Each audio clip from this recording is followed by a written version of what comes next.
I'm an incredibly observant person by nature. So, when you're watching somebody like Kobe Bryant or LeBron James or Steph Curry work out, you take some mental notes. And really that's what I do now on corporate stages is share all of those disciplines and lessons and strategies that I learned from the game's best players. And I teach folks, in this case today, entrepreneurs, how to apply those principles to their business.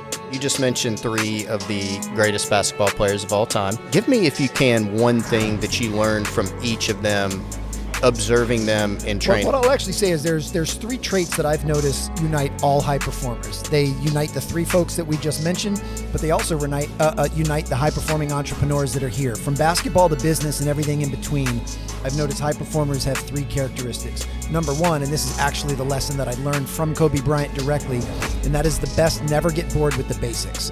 The best have a strong respect and appreciation for the fundamentals. That, to me, is the foundation to which everything else is built. That's kind of the calling mantra of what it is that I preach and teach on stage and on page.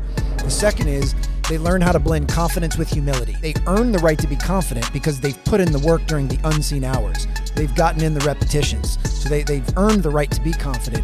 But humility is what keeps them open to being coached. It's what keeps them open to feedback. And it's what keeps them open to saying, no matter how good I am, I can still get better. I mean, those three players I just mentioned, as you just said, are Hall of Fame caliber players, borderline Mount Rushmore caliber players. And yet each of those guys never thought that they were a finished product. They always knew that they could continue to get better, and that takes humility. And then the third component is they're very process driven. They all have incredibly ambitious goals. Those guys wanted to be the best to ever play the game. They wanted to win championships, all of that stuff. But they realize that once they have a goal, they can take their eye off the goal and they put it on what's right in front of them. What is the process? What is the next actionable step I can take right now to inch me a little bit closer to that goal? And they stay very process focused.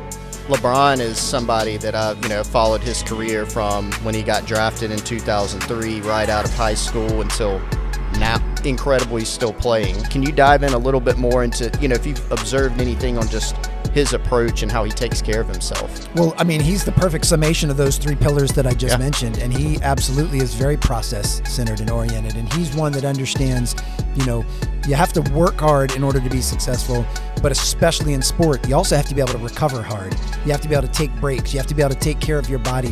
So at his age, he's probably the pendulum has probably swung in the other direction, where recovery and rest and rejuvenation is arguably more important than what he actually does on the court or in the weight room.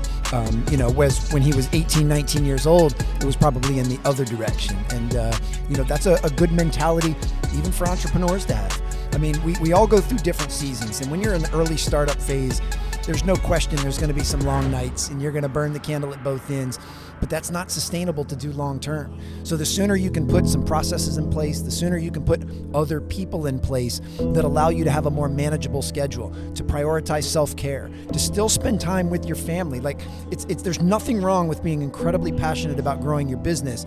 But if you're doing it 18 to 20 hours a day, week after week after week, you won't have a LeBron James type length career. It just isn't sustainable. So we all have to understand that, and we have to prioritize our ability to rest, our minds, our bodies, and our souls.